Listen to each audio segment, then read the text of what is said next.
اے پیغمبر میری طرف سے لوگوں کو کہہ دو کہ اے میرے بندو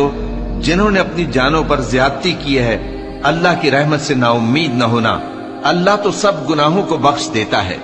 بے شک وہی تو ہے بڑا بخشنے والا بڑا مہربان۔ اور اس سے پہلے کہ تم پر عذاب آ واقع ہو اپنے پروردگار کی طرف رجوع کرو اور اس کے فرما بردار ہو جاؤ،